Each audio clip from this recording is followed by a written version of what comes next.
আমার আজকে রেসিপির নাম হয়েছে কাশ্মীরি আলুর দম। গ্যাসে কড়াইটা বসিয়ে দিয়ে তেলটা গরম হলো, এবার আমি আলুটা দিয়ে দিচ্ছি।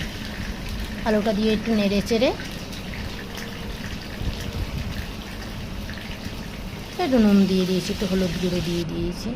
এবার মশলা করতে চলে গেলাম আমি। 4টে কাঁচা লঙ্কা, 4টে শুকনো লঙ্কা, একটা টমেটো, ধনে, জিরে, একটা বড় সাইজের পেঁয়াজ, আদা কুচি দিয়ে আমি মিক্সিতে মশলাটা করে নিলাম।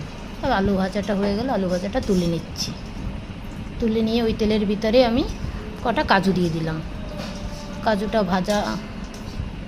ভাজা হয়েছে, এবার আমি তুলে নিচ্ছি। তুলে ওই তেলের ভিতরে আমি জিরে দিয়ে দিচ্ছি। ওর ভিতরে মিক্সিতে যে মশলাটা করেছি সেটা দিয়ে দিয়েছি। খুব গরম হয়ে গেছে কড়াইটা।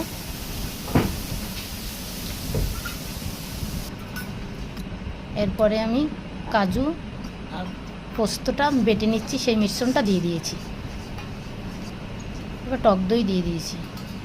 এবার মশলাটা কষানোর পরে তেল ছেড়ে দিয়েছে, আলুগুলো দিয়ে দিয়েছি। আলুগুলো দেওয়ার পরে যখন কষাতে আবার যখন তেল ছেড়ে দিয়েছে তখন জল দিয়ে দিয়েছি। এবার হয়ে এসছে পরে গরম মশলা, ধনেপাতা কুচি দিয়ে নেড়ে চেড়ে এবার নামিয়ে দেবো। আপনাদের যদি ভালো লাগে আপনারা করে খেয়ে দেখবেন, অবশ্যই ভালো লাগবে।